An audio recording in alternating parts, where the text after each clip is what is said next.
Hi there. People are logging on slowly. I'm Petra. Welcome to the webinar.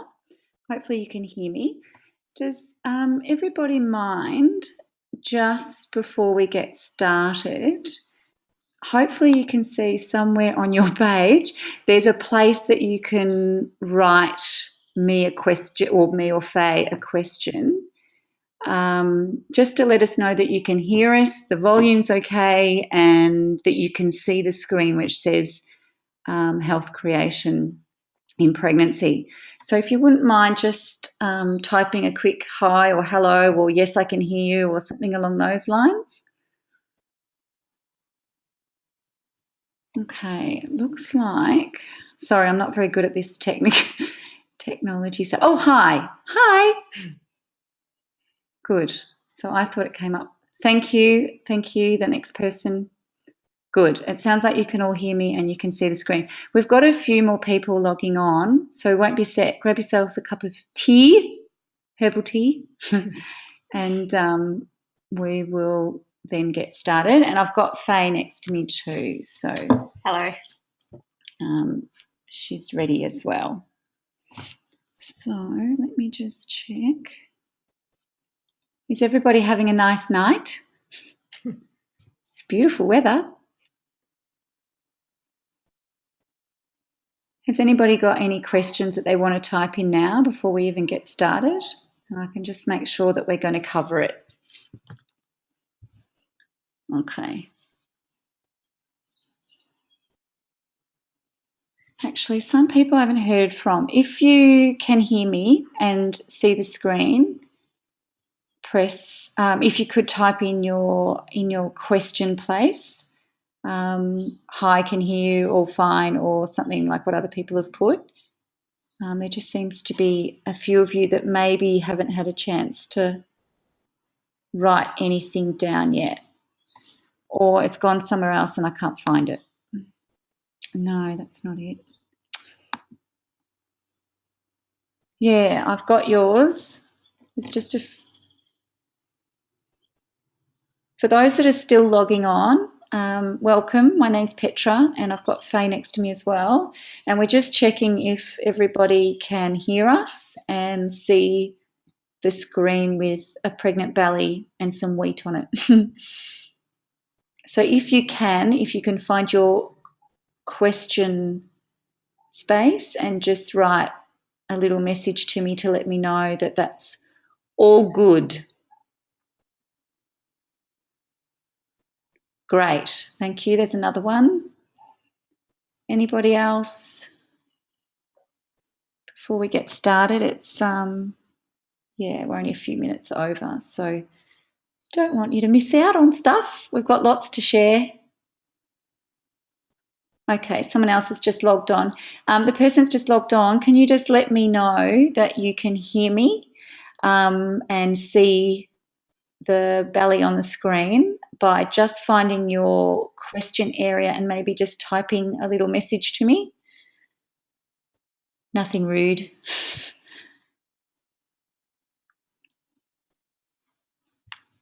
Because I don't know what to suggest if you can't, except maybe turn up your volume on your computer if that's how you're doing it.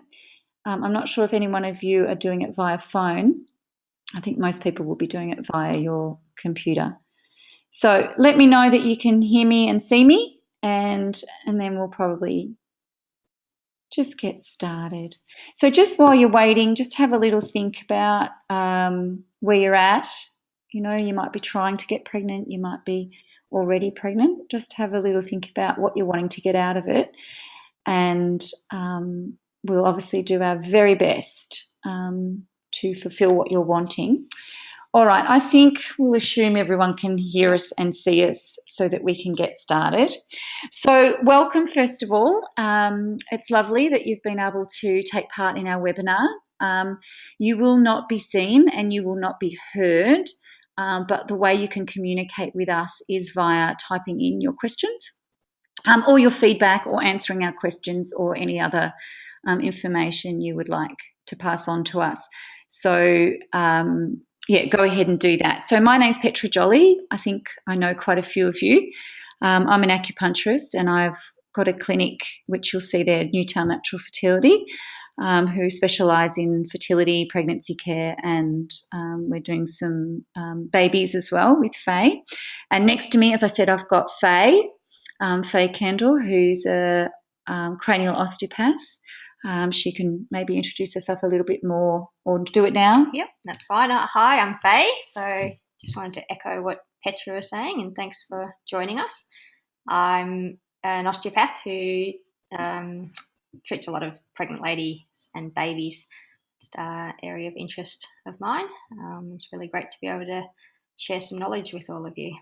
Yeah, so the idea about tonight was to be informative, but also give you ways to create a better pregnancy. I think there's a lot of information out there, and some of it can range from being quite absurd and ridiculous right up to being completely sensible and really great advice. I guess we're just adding to that advice, and what we're really wanting to do is share some of the knowledge we've gathered over, 12 years for me, and probably similar for Faye, of women that we've seen who have been trying to get pregnant, are already pregnant, or post-pregnancy as well, which I'll touch on as well. So it's our intention not only to tell you about conditions, but more so create an environment so that maybe you can avoid those issues. So rather than needing to find a cure, it's always our intention to create a healthier body so that you don't have some of these conditions that come up. So there is so much we could cover tonight, but considering we only have, not even 60 minutes anymore, we needed to make some choices about what would be the most relevant and possibly the most common conditions that we think we can help you with, or that we can come up with ideas of ways that you can avoid it. So we could, do a whole seminar on something like, or webinar on morning sickness, say, and give you advice and prevention. But as it is, we'll just touch on that and cover the most important stuff that we can think of. But there is something that you really want us to cover, by all means, type in and let us know. So if you have any questions or input, please don't think it's a silly question. It will probably help somebody else. Somebody else will probably already have that question, and it's never silly. There's no such thing as a silly question. So I guess, most of you have answered the question, but please tell us, I guess, where you're at. Are you planning a pregnancy and wanting to create the best pregnancy possible? Are you already pregnant, and what stage you're at in the pregnancy? And, tell us maybe just where you're at. So if you could just type in a couple of answers to the question about where you're at. Yeah, so somebody's just typed in that they're planning to get pregnant hopefully in the next sort of 3 to 6 months, which is great. So you'll get a lot out of tonight. Some of you, sorry, I just have to scroll down. They're all flying through. Okay, so one is moving into her second trimester. Another girl is hoping to be pregnant soon and is doing some IVF, which is exciting. So definitely everything that we're going to talk to you about tonight will help, particularly all the nutrition side of things, and then what your options are if something comes up in your pregnancy. So I'm going to break with tradition. What do I do? How do I go to the next slide? Okay, so this is kind of that taboo subject, and it's something that is probably the hardest part about pregnancy, and probably the thing that most women fear the most, yet it is one of the most common things that happen in pregnancy, condition of pregnancy. So some of you most likely have suffered or have know of somebody who's had a miscarriage. The statistics of that are out there is, I think, 1 in 3 or 1 in 4. Please tell me if you think they're different. We feel very privileged in our clinic. When we did our statistics, it was 1 in 16. So it's quite rare in our clinic, but at the same time still quite common, because there's still people that are, every 17th person or 16th person is having a miscarriage. So there is a common misconception that there's nothing you can do about it. So I don't know if any of you have had a miscarriage. By all means, let me know if you have. Some of you have probably had a what's it called? A near miscarriage. There's a proper word for it. But so, we're always trying to prevent them for you. But the common misconception, I think, that there is nothing you can do about it. There's a lot you can do about it. And certainly if you've had one, and we obviously don't want you to have another one. So there's a lot of talk about prenatal care, which you would have heard about, which for some of you, you'd be on multivitamins, you're probably being careful with your diet, you're probably talking about that. But I want to take it a step further. So you can see from the graph that I've got here what Western medicine have put as causes of miscarriage. So I can't even see that. So I think it's the 50% is, that's covering my screen. How do I move this? Sorry, technology is not my good thing. Like I'm good at other things. Oh, good, thanks. Okay, so 50% is unexplained, which is where natural medicine really steps up. 45% of those would be genetic, which we think with a bit of prenatal care we can avoid a lot of those as well, particularly if we're seeing the male as well, because sperm and egg obviously create the baby. 2.5% are immunological, which means that your immune system is kind of overreacting on your body and attacking the embryo, and 2.5% is anatomical or structural. So I guess of those, a percentage would be unavoidable, and I would say a fair percentage of those genetic would be unavoidable. But I would have to say that for the rest, natural medicine actually could avoid a really large proportion of those. So it's really important to know that 3 months of prenatal care, if you can give that to your healthcare practitioner, that gives them an opportunity to balance your hormones before you even go into a pregnancy. Once you are pregnant, we can still help with that. Nutrition is super important. So you would have heard about, all these extra nutrients that you need to nourish a baby. We also need those nutrients in your lining so that when the embryo starts to attach, it's all there ready and waiting so that the building blocks keep going and that embryo continues on. Exercise is always going to help. I don't mean massively running, like crazy and getting your body temperature up, but just mild exercise, 20 to 30 minutes a day. It can be walking, swimming, something that's not too stressful, but it gets the blood moving and it keeps you healthy. It gets your gets your endorphins up, it gets your serotonin going so that you feel good. And then, the right hormones can be firing, because quite often adrenaline and cortisol, which are more your stress hormones, get in the way and they can kind of impede the growth of the pregnancy. So exercise is good, and reducing your stress, just really basic stuff can help, but that's something we would go through. So I think when you're told that there's nothing you can do about miscarriage, I would say absolute rubbish. There is a lot that you can be doing, and really it'd be great if you could.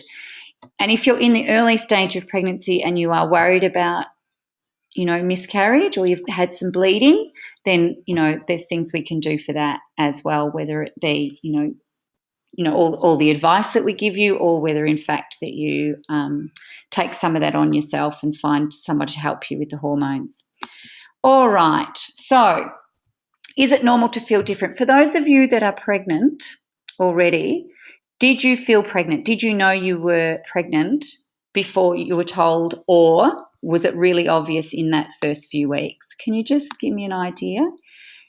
Yeah, so some of you are mentioning that, yeah, for sure you felt different, that you had breast tenderness, that what else have we got here? Oh, you felt ill. Yeah, that's a good one.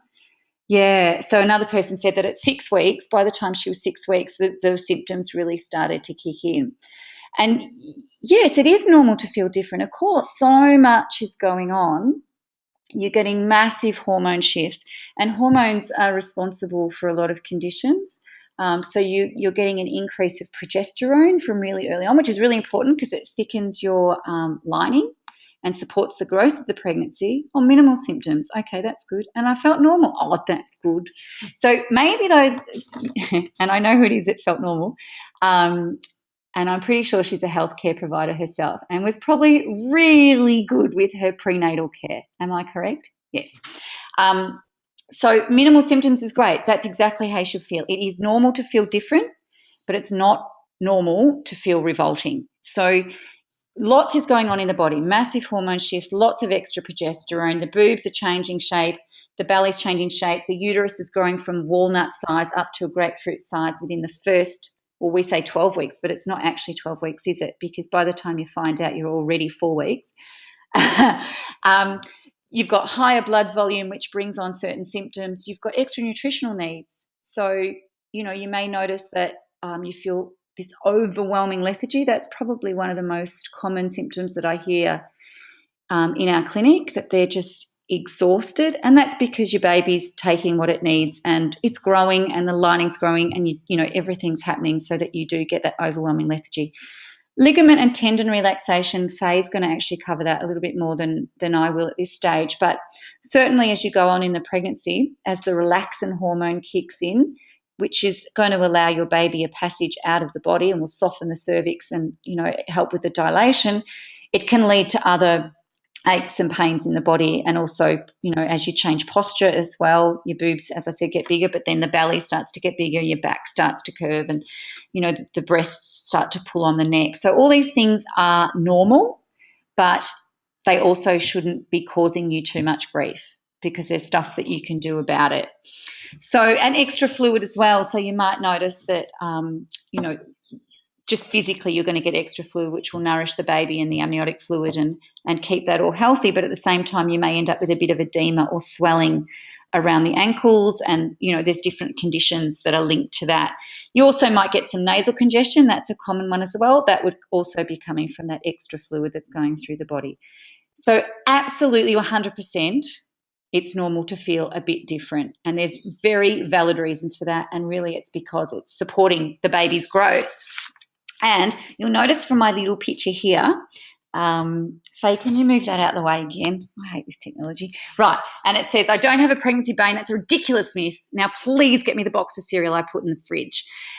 Baby brain is actually very, very real, and I did quite a bit. I've done a post on this on our Facebook page, which you may have read, so I hate to double up, that even before a woman gives birth, the pregnancy tinkers quite strongly with the structure of her brain. So her grey matter of her brain actually changes, and the activity increases in that brain, and that's in order to allow her to control her empathy, anxiety, and social interaction, so that she can bond with her baby and feel that protective urge for her baby. So on the most basic level, I guess, these changes are prompted by a flood of hormones during the pregnancy and in the postpartum period, and that's in order for her to be attracted to her baby so she doesn't leave it in a cave or whatever. Has anybody had baby brain? Does anybody have a story to tell about their baby brain? Because I've done some pretty crazy things in my time. And, having cereal out of the fridge is one thing, but sorry, someone's just asked me questions. No worries. I've had a question. I'll just type somebody an answer. Sorry.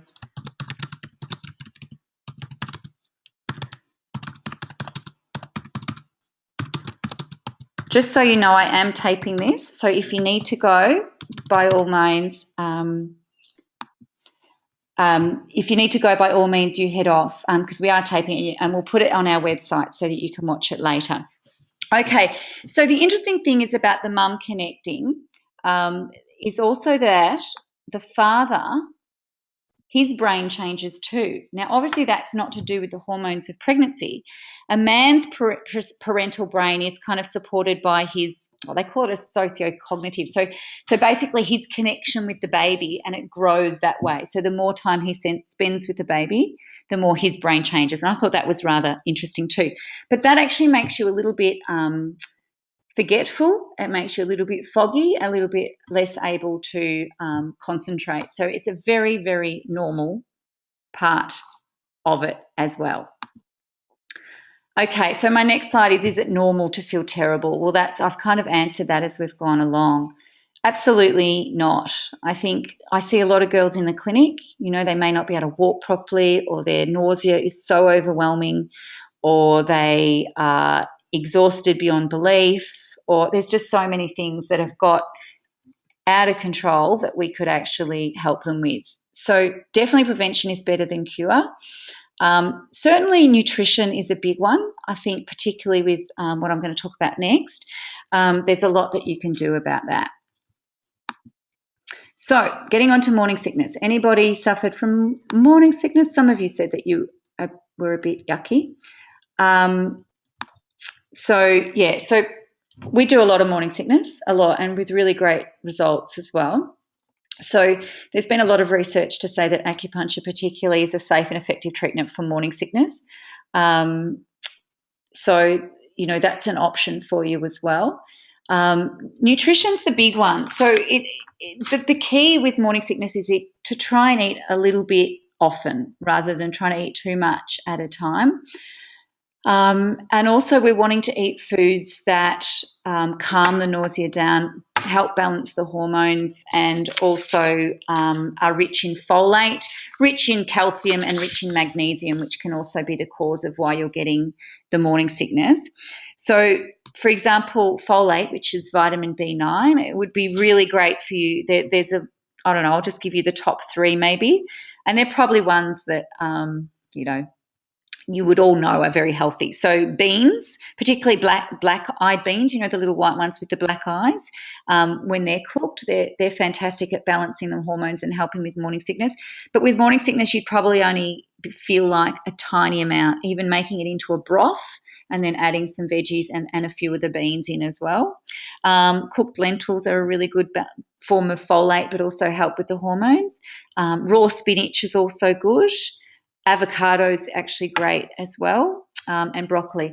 If you don't feel like food at all, I would always suggest that you just get like a broth, a really thin chicken broth if you're not vegetarian, and just pour it over some cooked white rice and just see how you go with that and get your strength back that way. And then hopefully it'll all start to balance out. So dark leafy greens are always going to be a good choice. Chinese cabbage like pak choy or bok choy, whatever you can. And almonds is sometimes a good snack as well when you're suffering from the morning sickness. And also ginger. Ginger's a really good one for some people. Lemon and lime drinks are good. And I always suggest to girls to get a little spoon and scoop up some melons, like watermelon, honeydew melon, and put them in the freezer and then eat them almost like ice blocks, because it's quite nice, because quite often you've got a funny taste in your mouth. And rest. It's quite hard to rest. I know it's hard to get time off for something like that. And, when you've got morning sickness, you're at the stage in your pregnancy where you probably haven't told that many people, and it's probably the time when you need the support the most, just like with miscarriage as well. It's the time you don't tell anyone. It's the time when you need the most support. All right, I'm going to hand you over to Faye, and she's going to move into her sort of realm of expertise. Yeah, so just following on from what Petra was talking about, first of all, I just want to start by saying pregnancy is normal. It's a physiological change in your body. You have emotional changes that happen as well, and all of those things, they're normal. Postural changes, they're normal too. Pain and discomfort, they're not. So sometimes when things are really common, we tend to think that it's normal, but if you're experiencing quite a bit of discomfort or pain, that's not normal. So during pregnancy, your body undergoes quite a major change in a relatively short period of time. Some of these changes are quite obvious, such as the growth in the abdominal region and the altered posture that comes with that. And some of these changes are less obvious, such as the effects of the hormonal release on your body. As your pregnancy progresses, the extra weight in the abdominal area creates a shift in your center of gravity. At the same time, your body is also releasing hormones that will help soften and stretch the ligaments to help your body adapt to the changes that occur with the growth of your baby. So to compensate for the increased load at the front of your body, pregnant mothers will often arch their lower backs and tilt their pelvises forwards. This action helps to maintain the stability and balance, but if too much strain is placed on the muscles and joints of the spine and pelvis, then your abdominal muscles actually become a bit overstretched, and the body will start recruiting muscles in the hip and lower limb to help stabilise whilst walking. This can cause a bit of stress on the pubic bone and will often result in that waddling-like motion that you can see in pregnant ladies that tend to be in their later stages of pregnancy. As a knock-on effect as well, you'll get changes through other areas of the body. So you have your upper back and shoulders. Your shoulders tend to round inwards a little bit, and your neck tends to push out a bit as your head moves forward as well. So all of those things are compensatory for a few of the changes happening in your body. And again, this is just your body trying to maintain balance and to work with gravity and the changes that are occurring. Next slide. So further down the body, you get extra weight and the fluid retention, as we've touched on before, can widen and flatten. And those of you that have been pregnant before will probably have experienced that your feet can actually change size, because sometimes the ligaments get so stretched that you go up a half size or so in your shoes. If you haven't experienced these changes, I thought we could do a little bit of a exercise if you wanted to, and you can see how your body reacts to them changing. So it's an easy task, but just to be on the safe side, if you do suffer from back pain or you are currently in the later stages of pregnancy, then it's probably best that you skip this exercise. For everyone else, you can just use your common sense, and if you feel discomfort or pain, then you just need to back off a little bit or stop. So pretty easy, really. Good advice. Yeah. So I'll give everyone a little bit of a chance to get ready. So I'll find a nice little bit of a space, and first thing you need to do is stand up so that your feet are shoulder width apart and your weight is evenly distributed between both legs. And you can wiggle your toes a little bit, get yourself a little bit balanced. When you're feeling balanced and comfortable, if you look straight ahead and gently tilt your pelvis forward so that both your bottom and stomach are sticking out. So what you will feel now, if you just place your hand on your lower back, you should be able to feel that there's a exaggeration of the curve in your lower back and a little bit of a subtle shift in your center of gravity. You might be feeling a little bit of a strain through those muscles in your lower back, and you might feel like you're a little bit off balance. You may also notice that your toes are gripping the floor a little bit harder than they were previously. You can have a look at your shoulders and neck as well. Are they in the same place as they were before, or are they starting to roll forwards? When I do this exercise, I feel totally out of balance, and it feels very, very odd for my body to be in that position. But it does give you a sense for what pregnant people do go through and what changes can occur and some of the reasons why you might feel a little bit out of sorts on a structural level as well. So for some women, their bodies adapt well to the increase in size and weight that comes to pregnancy. Yeah. And most of these women will experience minimal pain and discomfort as their body adjusts adequately to the changes in shape. So they're the people that tell you pregnancy is a breeze, got a beautiful smile on their face. And if you happen to be one of those women that doesn't have your body adapting so well, you probably got the chagrin smile on your face and aren't feeling so perky. Just suffering through it. Yeah. That's right. So that's not, necessarily something that you're doing differently than another person. It just means that your body needs perhaps a little bit of help to adapt with those changes. So what's happening is your joints and your muscles are getting a little bit more strain placed on them. So the support for your spine, neck, shoulders, and pelvis isn't adequate for what it needs to be for the increased growth. So this can lead to discomfort or, in some instances, quite significant pain.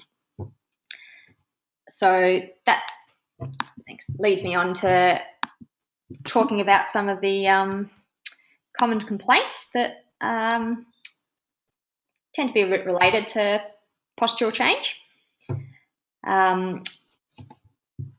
So some of the common ones that I see as an osteopath in practice, a large number of patients will come in with all sorts of complaints relating to pregnancy, and the subject matter is far too broad to cover all of them.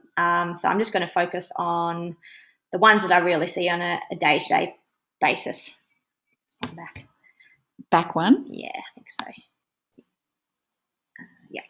Yep. Sorry about that. Technical glitch. If you've got any questions, by all means, type them in. I know some of you did that exercise and said that it felt really weird. So, yeah, it just shows you, doesn't it? Especially those with the big belly. And I know there's some of you listening to this that do have a big belly. So keep passing them in. So these three, lower back pain, pelvic pain, and sciatica, I would say the majority of my patients will experience one of these three complaints at some point. Yeah, I see them pregnancy. too. Yeah. Yeah, really common ones. Does everyone know what sciatica is? Maybe explain. Just good idea. So sciatica is, in a common terminology, pain down the leg. In a more of a medical, into the buttocks, often down the back. It can go down the side or the front. In a more of a medical sense, it's basically an irritation of the sciatic nerve, which is your major nerve that supplies your whole leg. So your pain can go anywhere down, even into your toes. It can really vary in its presentation. But as a general sense, if someone says to you they've got sciatica, they generally mean they've got a bit of leg pain or buttock pain that's coming from the back usually. So for some people, this will be a bit of a minor niggle, a little bit of a slight discomfort, but generally they can still go about their normal activities. It doesn't really affect their day-to-day living. And for others, the pain or instability with these conditions is so debilitating that it affects every part of their life, and they can really be brought to tears with it. Yeah. So that is what we're saying. Isn't normal.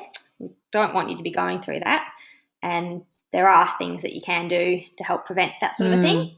It's a bit of a common myth that pregnancy hurts, and pregnancy you just have to kind of deal with it because other women do. Yeah. But that's really not the case. And also it's okay to tell people, especially those of you that have, used IVF or been trying for a long time to fall pregnant. You still are allowed to, especially when you come into our clinic, you're allowed to actually say that this doesn't seem right. You don't have to just suffer through stuff. Yeah, and certainly, all the aches and pains, there's quite a lot you can do about it. Yeah, definitely. So that brings us up to the next slide. Sorry. Here it comes. There it goes. So another fairly common one is pain in the neck, shoulders, upper back. So same sort of a scenario as what's happening in the lower body. You have a bit of a strain put on the muscles, bones and joints in the upper body. And as we were talking about in that exercise, your shoulder rolls inwards, your head sort of pokes out to the front a little bit. That tightens up and shortens the muscles at the front of your chest, and the muscles at the back tighten up and overstretch. So that's just your body compensating for this change in posture. And ideally, you want to have a bit of a balance between the front and the back of your chest. So if we can prevent some of that change in posture in terms of your pregnancy as you go down the track with your pregnancy getting bigger and the gravity effects being greater, if you can help strengthen those areas, that can be really helpful. And someone's just asked the question, which is a good question, is this why maybe people can get shortness of breath and carpal tunnel? Yes, so definitely the case. They're going to be affected with any changes of postures. You can get impingements on the nerves. In the case of like a carpal tunnel syndrome, there's a bit of a blockage in the So that's along the hand, isn't it, and the wrist, and that's right. All numb and tingles and can be quite pretty common, pretty painful. You can get pain in the hands, you get a numb feeling often at night, and the shortness of breath, that certainly can change obviously with the baby growing and pressing up into the ribs and the diaphragm. Yeah. But as you can imagine yourself, if you bend over, your actual breath doesn't expand quite as easily. Yeah. The other really quite common complaint that comes into my practice is headaches in pregnancy. This is probably something that isn't talked about as often. Yep. So I thought it would be a good one to talk about. Definitely you have hormonal changes, which are often the culprit in these changes. It's a lot for your body to deal with. So they can be the cause of headaches. But there's also physiological changes that occur. So you do want to have a look at, again, structural side of things. Is your neck pain or is your lower back pain stacking up and causing a headache that comes from that area? Is your headache related to fatigue, physical or emotional stress? Lots of people experience that when they're pregnant. Sinus congestion and allergies is another common one that comes on. Your immunity really takes a bit of a dip when you're pregnant. A lot of the nutrients are heading off to the baby, which is where you want it to be, but that does take a bit of a toll on the mum as well. And, of course, any combination of these can cause a bit of a headache. The other thing is migraine headaches. For the most part, people that do suffer migraine headaches actually tend to find that their headaches improve when they're pregnant.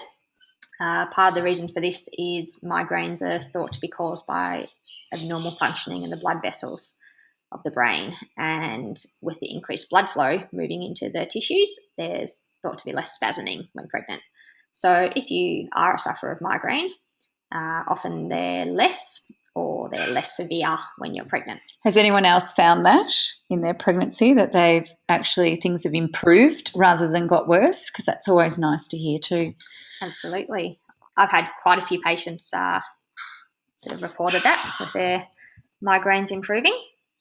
So it certainly can happen. Yeah, great. Yeah, one girl's just said, I used to get migraines, and then severe headaches, and and another one has just said that she's only had one in the last 3 months. How many weeks are you, the one that just said that? 14 plus 3, aren't you? 14 weeks plus 3 days. Yeah. So that's good. Yeah, I'm very pleased to hear that. That's excellent. Most of your headaches that do occur in pregnancy tend to be in the first trimester, which is often attributed to the hormonal headaches, and the third trimester, which tends to be more those spinal and postural changes. Yeah. The other thing that headaches and migraines can be attributed to, like everything can, is stress and trying to do too much when you're pregnant as well. So it can be a sign for you to kind of slow down a bit as well. So if you've made changes in that way and the headaches improve, then there's a pretty good chance that you're your body's feeling less stressed. So stop screaming at you. Well, that's it. It's a huge one when it comes to it. And the other thing I should mention is, whilst most headaches are normal physiological changes, some headaches can be a sign that something more serious is going on. Yeah. So if you do experience, for instance, blurred vision, vomiting, pain in your upper abdomen, sudden swelling of the face, hands or feet, then you do need to see your doctor, as these signs can be associated with a condition called preeclampsia, which is a serious condition that needs to be monitored closely. And touching on the preeclampsia, I will go over it slightly at the end. We've all kind of heard of it, and we all know it's a bit scary, and we all know we don't want it, but really they don't know what causes it in Western medicine. So it's a rise in blood pressure, a rise in fluid, and then it systems start to shut down, and that's really dangerous for the mum and for the baby. So that's why whenever you get anything that could be to do with increased blood pressure and increased fluid, it's like red rag. Yeah. So that's why we all go, you've got to go and get it checked. But it's one of those things. Keep your blood pressure down, and preeclampsia won't come. And definitely tell your practitioner if you are noticing those experiences changes, because they're important to know. But it is quite rare, preeclampsia. Quite rare. Yeah, well, certainly in our clinic it is. Absolutely. Right. So we touched on stress. I think if you spoke to most pregnant people and their families, they'll definitely put stress as one of the the main factors that they've noticed being pregnant. It's a trigger for problems too, isn't it? A trigger for issues. Absolutely. Yeah. It's often that underlying factor that just sometimes can make what would normally be an easy to handle situation or issue just that much more difficult. So it's a special time for parents being pregnant. That, as we're saying, it can be a very, very stressful period in your life. So there are many different types of anxiety that women may experience in pregnancy, and many of them will actually experience anxiety and depression at the same time. So it's natural to be a bit of a worrywart, and your hormonal changes will certainly play their part in that. So you may find you start fretting over whether you're eating the right food, whether you're drinking enough water, are you getting enough rest.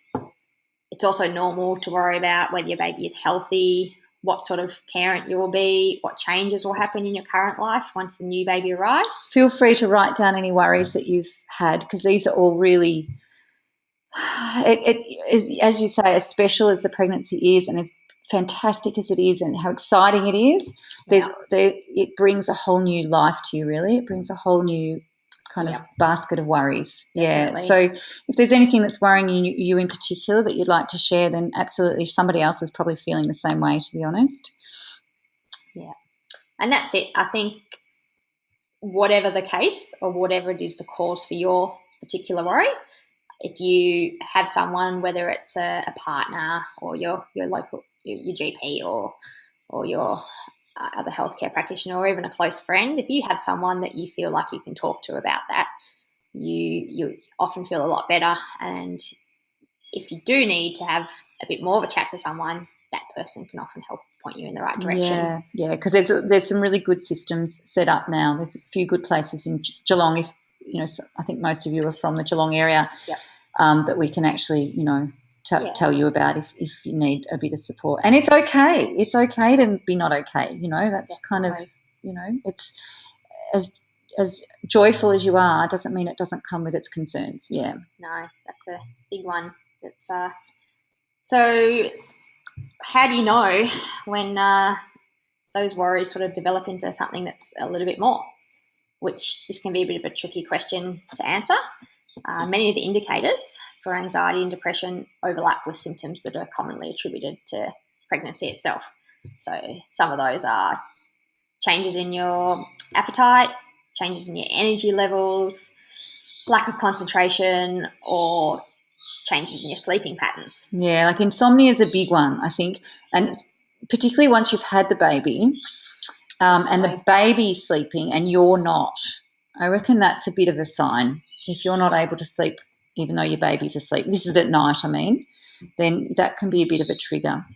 Absolutely. A bit of a sign, sorry. Yep. And that's a good point there.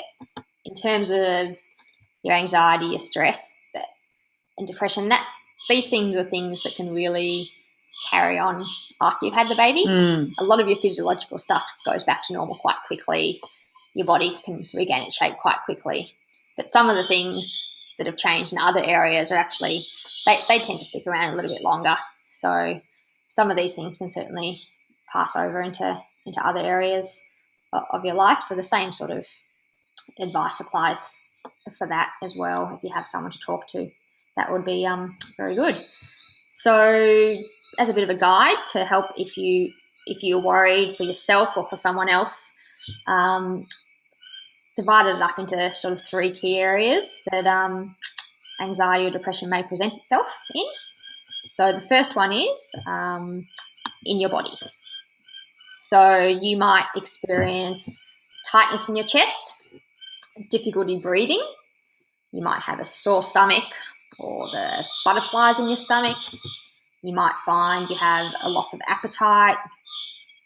You could find muscle tension or just a sense of heart palpitations or that racing heart sort of a feeling. You might find yourself just feeling a bit shaky even. A bit racy. Yeah. Some girls say it, they just feel racy. Definitely. So they're little things to look out for. The next one is in your mind. So in this way, it will present itself about perhaps envisioning the worst case scenario, or you're finding yourself more irritable. Some people experience panic attacks. Other people find that they're obsessively worrying about things that they didn't used to worry about. Some people find that they feel useless, or they have thoughts that they're going to be useless as a parent. So it can be a projection onto a future event. And again, just those racing thoughts where you can't seem to calm your mind. So that can be all sorts of ways those present it. Yeah, and one of you just said that someone that she knows had worries about setting boundaries about being visited in hospital. She wanted to be able to rest, and putting those into place is really important if you're able to. By setting boundaries, you're creating some space for you to be a mum and to learn what you need to learn. So, yeah, it's valid. And if this person's obviously talked to the girl that's logged on here about her concerns, and that's probably halved her concerns. And I'm sure this person gave her really good advice about how to create those boundaries. So, yeah, good. Thanks for that. Yeah, preparation's a big thing, I think. But sometimes you don't know what you don't know, right? Yeah. So, it's great that you've got someone to talk to that maybe does know a little bit more and can help you through it. Yeah. So the third one is in your behaviour or actions. So you may find yourself avoiding certain situations, certain people, certain activities, or certain places. You might find that you have a need to over-control a situation. You perhaps need to micromanage something or be involved in decisions that normally wouldn't bother you. Other people find that they're constantly seeking reassurance. That's a common one, isn't it? Definitely. Yeah. And particularly when you talk to the partner of the pregnant lady, that's a common one that they bring up themselves. Well, they also say, I can't do anything right. It doesn't matter what I say. Absolutely. She's not feeling like I'm giving her what she needs. Yeah. And often the person themselves doesn't know what they want. They want reassurance, but they don't actually know what they feel like they need or what they want. Yeah. I'm sure some of you have had that with your partners, even if you're not pregnant yet. I'm sure there's times when you feel like there's nothing that they can do that's going to be right. That's right. And the other big thing to look out for in behaviour actions changes is just being excessively careful around perceived dangers. So again, it's probably natural when you become pregnant to be a little bit more cautious about things. There's certain foods that you don't want to eat, like soft cheeses, and then there's perhaps things that in your perception are quite dangerous, which you're perhaps perfectly capable of doing. So in some cases, people will feel like they just can't leave the house because they might be in danger, or their baby might be in danger. So it's a tricky one to work out where your thoughts are at in that way. But if you feel like you've changed in your perceived changes, then that's a bit of an indicator that something else might be going on. You might be having a bit of anxiety underneath all of that. All right. So there's a few other little conditions that I just thought I'd touch on. By all means, it's probably something most of you know about, or you would know somebody that has had them. So fluid retention is the one where you get sort of edema or swelling. It is normal to have extra fluid in pregnancy, but it shouldn't be to excess. So there's quite a few ways of avoiding that, and that's what that pitch is about. It's not just saying I'm going on holidays to Mauritius soon. It's saying that, it's really good to actually physically get your feet up. Fluid retention, as you've heard previously, is one of those symptoms that can be linked to preeclampsia. So we don't want you becoming more likely to get it just because you've got too much fluid. So get your feet up, and I mean actually literally level with your heart or a little bit higher. So even if it means at lunchtimes you have to go out to your car, this just brings back memories, go out to your car and put your feet up on, the dash or something like that, just even if it's just for 10, 15 minutes. Ideally, by the time you get to your third trimester, you'd be doing that sort of 3 times a day. So if that means, sorry, the birds are singing away. If that means that you have to maybe finish work a little bit earlier because you've got too much fluid, then absolutely you should, because it's really important to keep that fluid. Another really good option, I think, is massage, pregnancy massage. So it's a really good way to keep it under control as well and get that fluid back into circulation and out of the body. Heartburn and reflux, that's a really common one, whether you're pregnant or not. It's particularly common in, I'd say, the third trimester. Oh, and someone else has talked about varicose veins in her legs and her vulva, which is really uncomfortable, and no one ever talks about them, especially if they're around the vulva, because it's, quite a personal place to have them. Very similar to what I was saying about the fluid retention. You just have to get those legs up. It tends to be, I don't know whether you agree, Faye, but it tends to be a genetic link to that, and it's all that extra blood and fluid that's going through your body, and it makes the veins, I don't know, some people may not know what they are, and the person that wrote that in could probably explain it a little bit better than me, but it just means that the veins become, in particular areas, become hyperextended, and there's just too much fluid in them. They become bulky, they come up to the surface, and they're almost like big sort of ropes almost, and quite painful at times. So I've had limited success. I don't know, how about you with the varicose veins? I've had quite good success with it. Essentially, your veins don't have their own muscle tone to the extent that your arteries do. And so all that blood, Yeah, so it's basically like filling up a pool, and when you're standing up, your blood's going to pool into your legs. Yeah. So if you can get a bit of muscle relaxing through the pelvis, where a lot of the blood from your legs drains up into, that can help open up the pathways a little bit. Yeah, and help with the flow.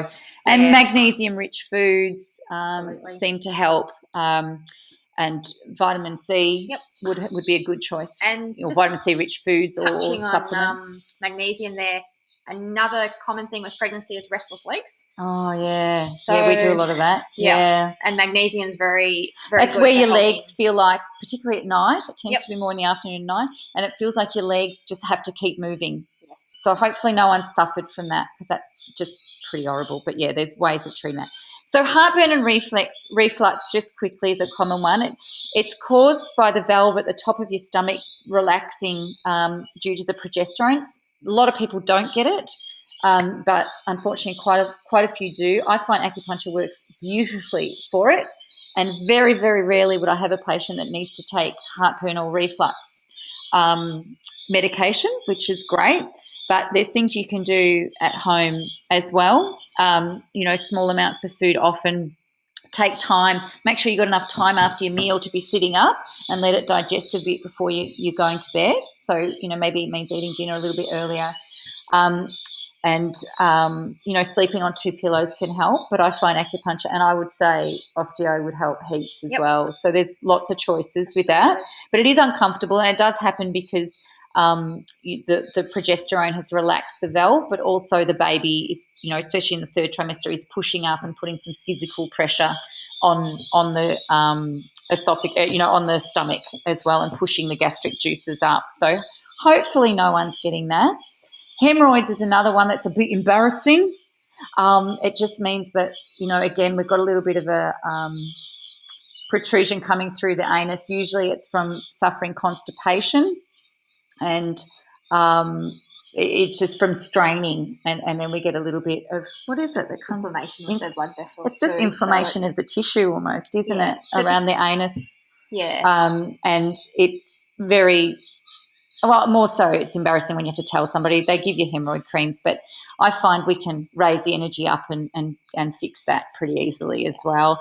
The big thing to avoid hemorrhoids is nutrition, keeping up your fibre, keeping, the bowels working so that they're not too hard to pass.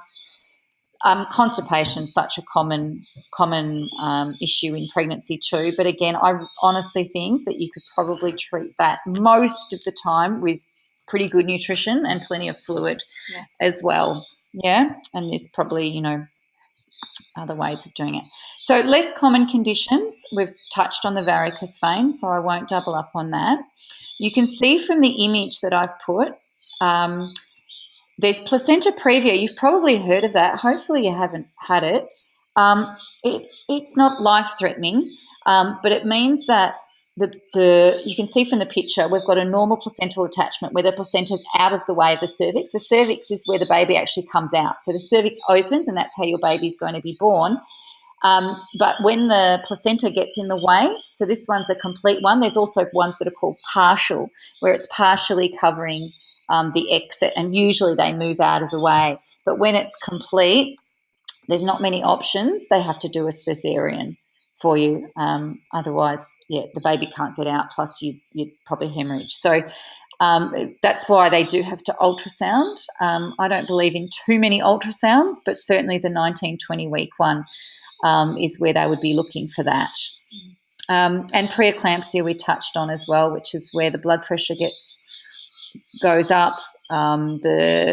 There's too much fluid in the body. You get all those symptoms that Faye said, and it's kind of panic mode if that starts to happen, because eclampsia is when things start to shut down. Again, it's avoidable. I think keep your blood pressure down, take your rest, do your nutrition, take time out when you need it. That's a really good way. If work's stressing you out too much, you need to maybe start working part-time.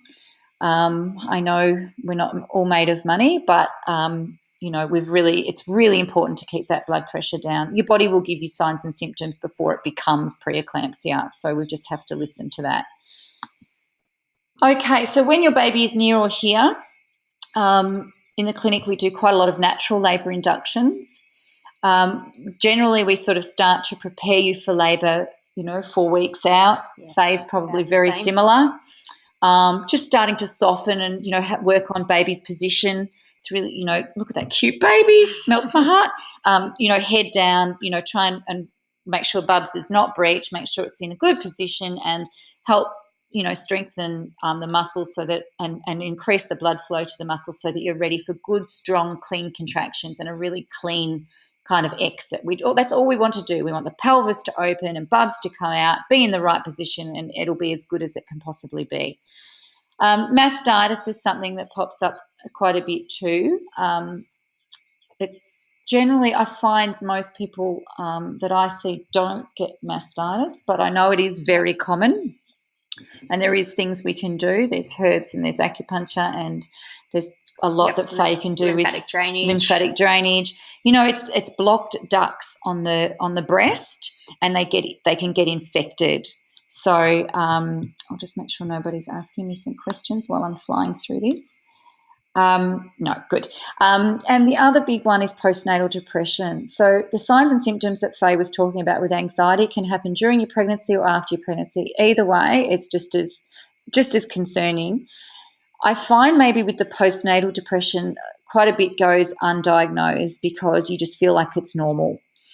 So that's why those signs and symptoms that Faye gave you is a really good double check on yourself. Am I able to sleep when the baby is sleeping? Am I getting heart palpitations? Am I getting shortness of breath? Am I feeling hungry? Am I obsessing a bit much about if the baby's hot, the baby's cold, the baby's, asleep or not asleep, or, it's okay. You're going to naturally worry about these things. That's all normal and part of being a parent, but it's whether or not you feel like it's getting a bit obsessive, but particularly the anxiety, not feeling like you're able, I think you should stay home a lot with a little baby anyway, but, not feeling like you want to talk to anybody else, not feeling like you want to get out of bed, things like that can come up.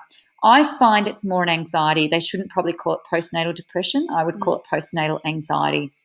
That's how I find it presents most often, and I feel like I probably had that after my first, particularly, where I would just lie in bed and overthink things the whole time. My head was racing, trying to think, what else can I do? What else do I need to do? Blah, blah, blah, blah. Yeah, so just keep an eye on yourself and have a chat to your partner and get them to keep an eye on you as well. Do a little bit of research while you're pregnant, and certainly when you're, after you're pregnant, hopefully you're on top of it right from the start. So basically what we're wanting to say to you is that there are ways to create an optimal pregnancy. Yeah, some things will pop up, but there's always someone that can help you with it, generally, as long as you tell someone and source out some people that can help you. And that's obviously what we're trying to do, is to give you some choices. So there's natural medicine choices. I mentioned pregnancy massage. I've mentioned quite a lot about nutrition. Obviously, we've talked about osteopathy. Obviously, I do Chinese medicine, which is acupuncture and Chinese herbs. Let food be thy medicine. There's quite a lot that you can treat using your food. Everybody has to eat. Ask for help. That's a really big one as well. So if your friend says, "Oh, look, I really want to cook you a meal," and just say yes. Always say yes. Never say no. Never say no to help. Yeah. But say no. It's okay to say no to going out. It's okay to say no to somebody that wants to have a coffee. It's okay to say no to somebody that wants to come down and stay for 6 hours. It's okay to say no to a lot of things, but it's not okay to say no to help, because people genuinely want to help you, and it makes them happy to feel like they help. And control what sort of help you want as well. So I would always say, if they can drop around a basket full of fresh, organic, preferably food, then I'd say, oh, please do. And if they need to leave it at the door, tell them to leave it at the door. That's all good as well. Rest and relaxation is a big one. We are a fairly fast-paced society. We feel like we've got to go, go, go. And quite often when we've had the baby, we're pushed to kind of get out and about and feel like we know everything and go to mother's group and take the babies to the shopping centre. I honestly think it's really important to have some time at home. In China, it's very expected that you stay at home for 3 months and your family just bring you 3 meals a day, and they take your washing away and bring it back. We don't have that luxury here. There is a reason for them doing it, not only to nourish the mum to help with the breastfeeding, but it's also to not overstimulate your baby. There's a lot of research to say by doing that, that's going to be calmer mum, calmer bubs and all that. Exercise, during your pregnancy to within your comfort zone and to what you feel comfortable doing. So I've just written yoga, Pilates, swimming are all quite good choices, aren't they? Getting in the water is great, even if you don't feel like swimming, if you can get in and walk in the water. So if you are having any of those sort of symptoms where weight bearing just feels a bit painful or awkward, actually walking through the water can be really helpful for releasing a bit of strain. Yeah, and especially in the ocean, because you don't have to worry about chlorine there either. So the ocean's a really good choice. And be a little bit mindful, take some breaths, focus on how you're feeling at that present moment, and just sort of, reconnect with yourself and your baby is always a really good choice too. And I've written down there, trust your natural animal instincts. So our instinct as a parent is to protect our child, and that's fairly instinctive right from the start. So just listen to that. So when I said about saying it's okay to say no to things, then, if something doesn't feel right, then, it probably isn't. So trust that, because you're not only protecting yourself, but also this little baby that's to come. So I want to say thank you for your time. If you've got any feedback, of course, let us know. We will email you once I've worked out how to download the recording of this. We will send you a copy, but as I said, we will put it on our website for you as well, if you'd like to go back over anything at all. So thank you for your time, and we hope we can welcome you to our clinic one day if you haven't been there already. Thank you. Thanks for joining us. Good night. Night.